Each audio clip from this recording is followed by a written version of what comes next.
Yeah, I didn't really want to speak today. I just kind of wanted to chill. I wasn't really in the mood.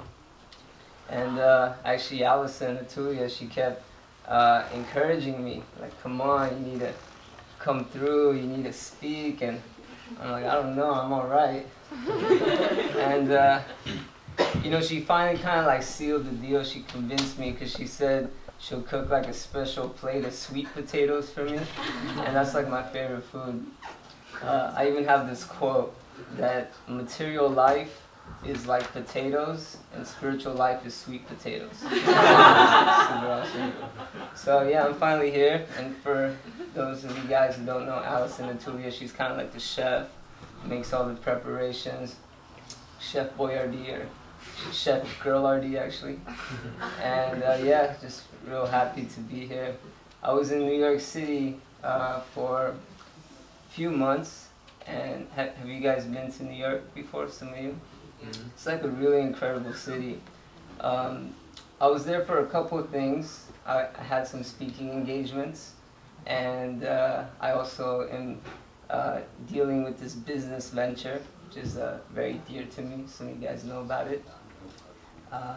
And I was also staying at this place. It's called the Bhakti Center. And the Bhakti Center, it's in this real prominent place in Manhattan. It's 6 stories high, and each floor has different yoga rooms and meditation rooms. So it's like a really incredible place. Even the first floor is this restaurant called Divya's Kitchen.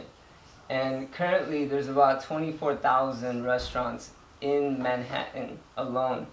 And this restaurant got voted in the top 10. So it's a very thriving place. There's a lot of people coming through. And I was there kind of helping out with this idea that we were starting to form. We were coming up with this concept called spiritual stations. So what we were planning on doing is all throughout New York City, we were looking to plant these spiritual stations.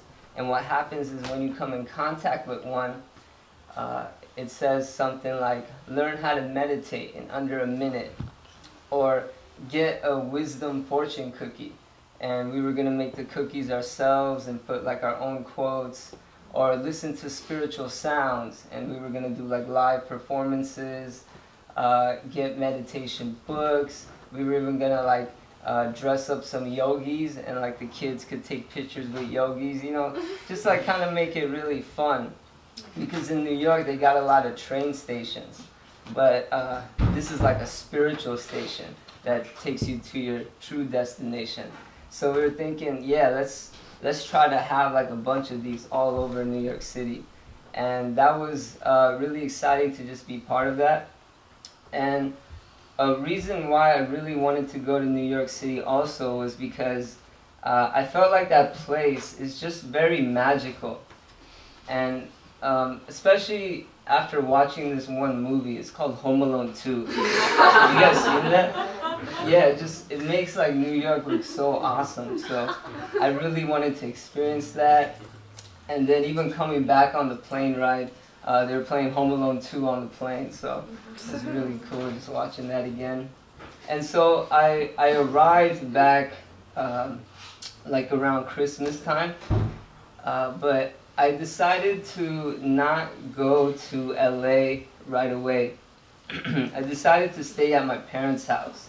My parents live in this really nice city called Anaheim Hills in Orange County. It's like super upscale, everything's just like on point. And you know, I've been living 6 years in a monastery. So for 6 years I've been sleeping on the floors. I've been taking like these ice cold showers, and we gotta wake up at 4 a.m. and do a bunch of meditations. But now all of a sudden I got this king-size bed, and I'm taking like these hot steamy showers. I'm like there for just like an hour or two. I'm like, man, this is nice. And you know, just getting home cooked meals and everything. And everyone's like texting me. They're like, are you back yet? Where are you? I'm like, no, I'm good. Everything's all right. I'm just slowly making my way. But you know, after a while, I realized like I'm like surrounded by a lot of comfort, but still, I feel that something is missing. What's that thing that's missing right now? And I realized that it's actually the community that's missing. So I was just thinking the goal of life is not to have comforts, but it's actually to have community. And when you have community, that's actually the real comfort. That's what truly makes you happy and rich. Because right now there's like this huge epidemic going on with depression.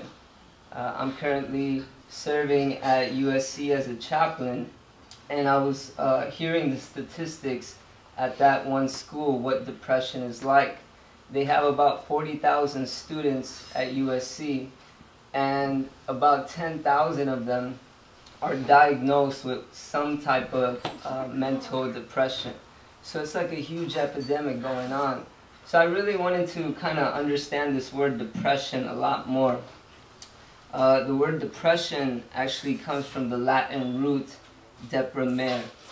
And deprimere means to press in. It means to push in. It's where you also get words like pressure. So the opposite of deprimere is exprimere. And that means expression. It means to push out. It means to press out. So literally, like science, you can see these words and you can actually understand how do we solve depression. It's to have more expression, and ultimately at a soul-to-soul level. So that's what a community really facilitates. It really helps with learning how to express ourselves. And I always had a trouble, I would say, expressing, especially in the school systems. I felt it was very unnatural sometimes sitting in a desk for long periods and just taking these subjects that don't even have any interest. Like, I was really into music, but I couldn't take any of the music classes because I had to go through the prerequisites, and I didn't even want to do the prerequisites. So it was like this whole thing. I actually have a rap about this. I say, chilling in school, man, math class boring. Teacher always reading from books, it got me snoring. I need interaction, make my mind move. All these notes I gotta write down, I strongly disapprove. Getting C's on tests, they telling me I'm average. Little do they know that I'm a musical savage. I tried to join band, my grades were too bad. All these prerequisites, these things got me mad, so I listened to my CDs. The rappers were my teachers. I ditching all the classes and I'm kicking in the bleachers. Lost from the world, lost in my thoughts, all the stress, got a blast like an astronaut to the top, always seeking better education. Don't let school take away your imagination. So, yeah. There's actually like a really cool story around this. There was this little girl, maybe like 5, 6 years old. Her name was Jillian. And Jillian had a real hard time in school. In the desk, when she was sitting there, she would always be fidgeting and she'd always be shaking. And when she was trying to take one of her tests or do her homework, she couldn't complete it because she was always kind of just all over the place a little bit. So the school actually labeled her dumb and retarded. And when her mother heard this, she felt so sad. She was like, my daughter, she's dumb, she's retarded.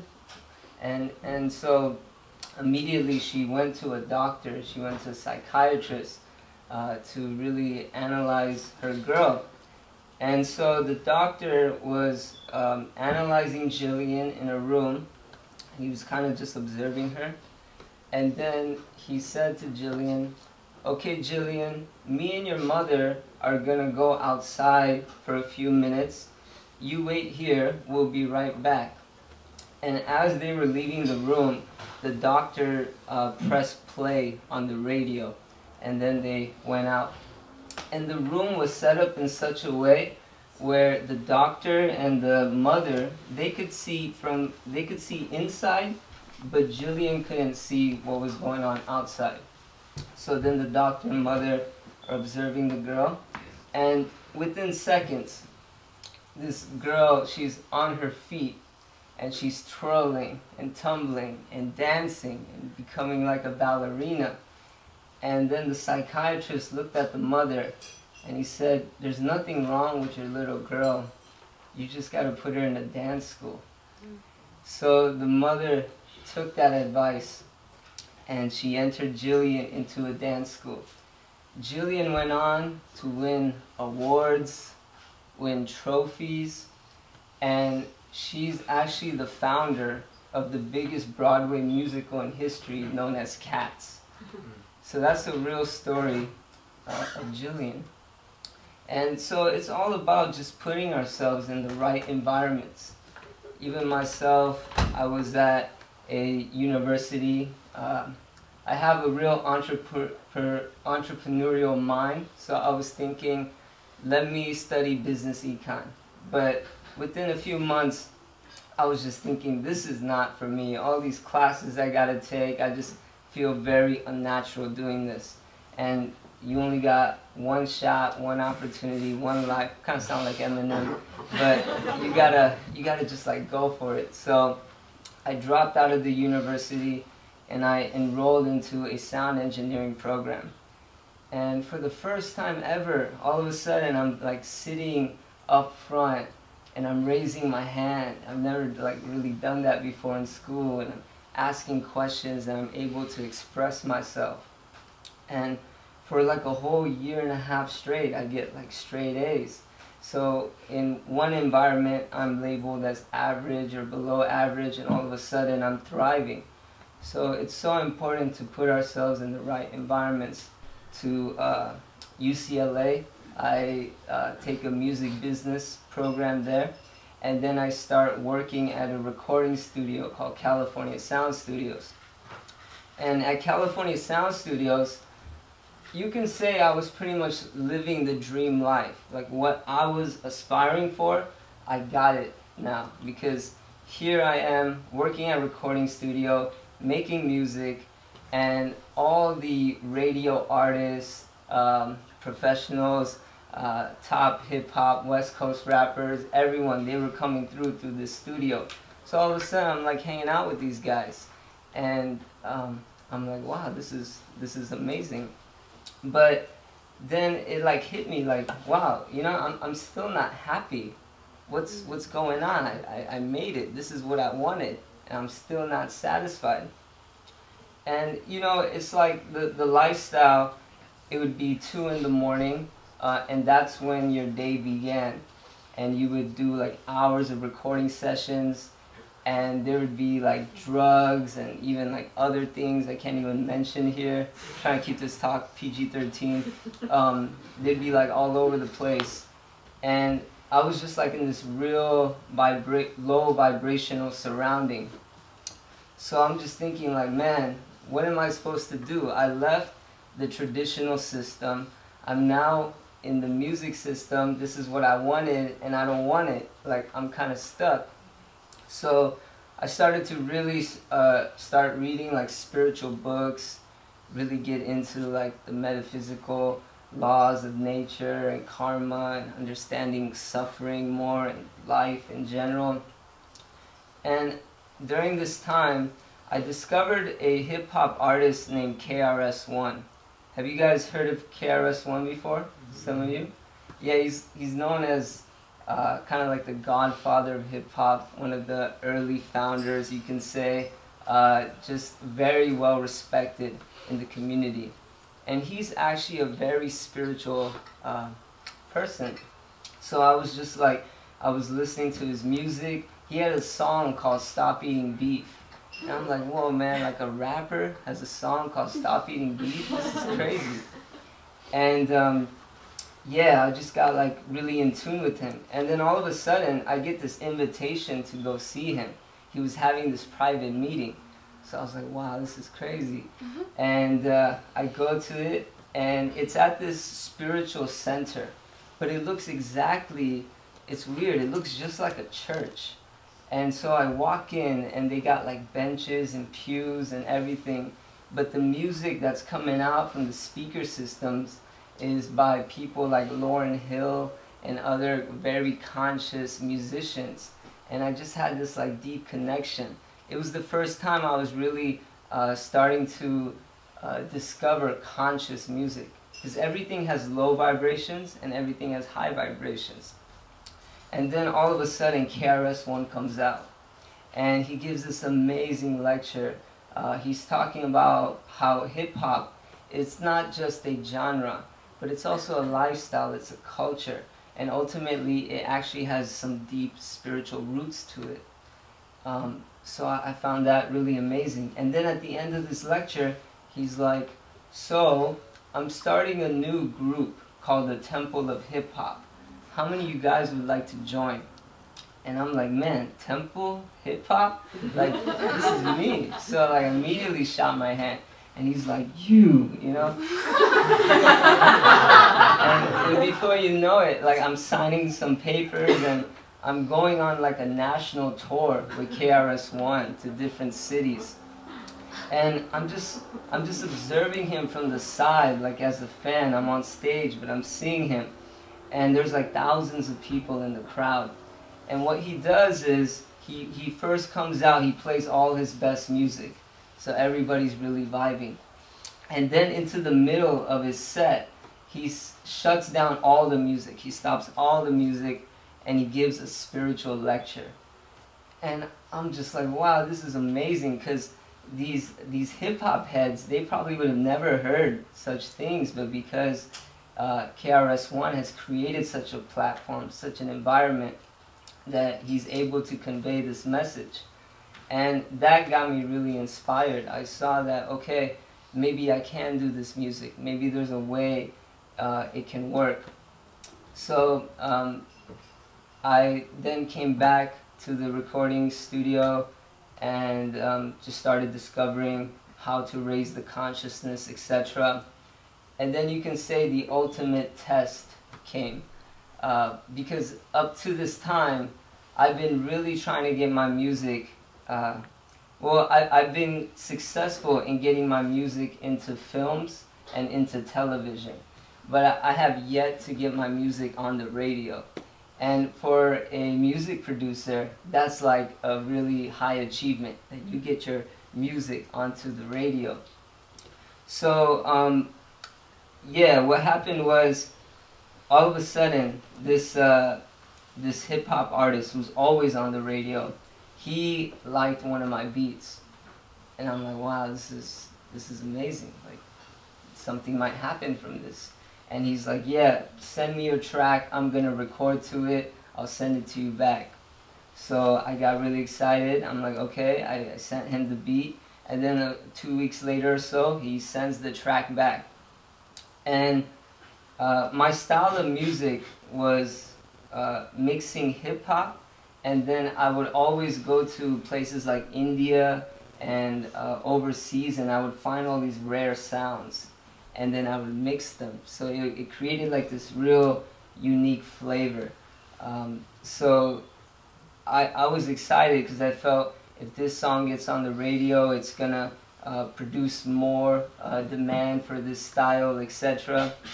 And so when he sends the track back, as I'm hitting play, what's supposed to be the most exciting moment of my life to date actually becomes the biggest turning point, because I press play and I hear the lyrics to the song, and it deals with female exploitation, it deals with drugs and intoxication and material degradation. And I realized if this song goes out to the radio right now, it's just going to lower the consciousness of the people.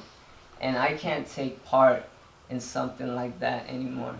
So that's the day I decided to step back from the music industry and step into the monk industry.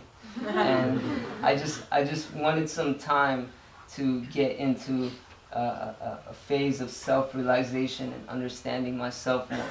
And actually someone who really inspired me to try becoming a monk was Batman. I don't know if you guys seen one of the new Batman movies, but when he's Bruce Wayne and he's getting like trained up, he decides to go to the Himalayas to really like practice ninja and mastery of the self. I'm like, man, that's so cool. I want to do something like that. And then the opportunity just arose. So living life in a monastery and temple, it's very different, very unique. And it's not like I encourage everyone to become a monk, but you can still become a monk from within. I say that better than shaving your head is shaving your false ego. So it's more about the internals and working on that. And all of a sudden, I was around this super high vibrational community. And it just made such a difference in my life. It just raised everything up. And like a day in the life of a monk, we wake up super early. We go to the temple, there's different meditations, there's different music and songs. Then depending on a person's talents and abilities and skills, each monk gets like a different type of service. So the service that I received was something called book distribution. And book distribution is so incredible because what we did was set up these meditation tables similar to the spiritual stations I was talking about. We set them up all over, and we traveled all over North America. And we were meeting hundreds of people a week, and they were just looking to come in contact with the spiritual knowledge. It was the same knowledge that changed my life. And what better gift is there than try to give that gift to others? So I was just seeing real transformations taking place in people's lives. It was super incredible. But you know, book distribution, it's not all, it's not all peachy. It's not all happy as you think, because although we meet so many amazing people, there's still those from other traditions, from other faiths, from other cultures that might want to battle you or might want to say some things. And yeah, I always had this problem. It was a little tough for me, but I had this problem with anger. You guys experience anger sometimes? It's like, yeah, it's not cool. But it just like creeps in. And for me, it was all about disrespect. If somebody was to disrespect me, I would get angry. And especially when I was out on book distribution and some of these other people from other traditions come up and they'll say something, man, I couldn't help myself. I'd be like, what? What's up, homie? Like, get in their face. I think it's funny because I always used to hang out at this place called the Trap House. And now I'm at a mantra house. So I'm just seeing the transition. But yeah, I'm like, man, after a while I realized I can't be doing this anymore. Like, I'm a monk. I need to like chill out. I can't be getting in people's faces like this. So I had this intention. I'm like, man, I just want more kindness in my life. I just want to be more kind. Let me be more kind, if that's possible. And intentions work really amazingly. When you set an intention, you can actually transcend your tension. So my intention for that week or month was, all right, I just want to be more kind. And then I went to this school, this university, and what happened was I'm there, and I see this kid, and he seems like a cool kid. And I'm like, hey, what's up, bro? You know, forgiveness, you seem pretty chill. I think you might dig it. Check it out. And the book I really like to give is this classic called the Bhagavad Gita. Although it's kind of tough to read, there's so much wisdom in there. It breaks down the laws of karma, teaches a lot about how this material nature works, and it's a book that's really transformed my life. So that's the book I gave him, the Bhagavad Gita. And he takes the book and he looks at it, and he's just like staring at it for 20 seconds. And I didn't know what was going on. And all of a sudden, he starts doing this. and the book is kind of like bouncing up and down on his hand. And then he just grabs it really tightly and throws it full speed at my face and hits me. And you know, normally there would be like a flare that would come out, but I think because of that intention, it kind of cooled things down a little. But then he began to speak. And speaking is an understatement. He actually began to shout. And he started saying, "You are going to hell, your whole family is going to hell, and you deserve to get your head chopped off." So, pretty intense. And then he began to speak some more. And he said, "Allah is the only God. Allah is the only way. And everyone else deserves to get burned." So I realized at that point, like, I got a Muslim extremist right in front of me. We hear about these things in the news, and I got one right here in the flesh. So what am I supposed to do in such a situations? And sometimes the best thing to do is to just let go and let a higher nature flow. So the way I responded, I said, "Oh, you're from the Islamic culture? I actually love your culture. I think it's a beautiful culture. I actually have a nasheed on my phone."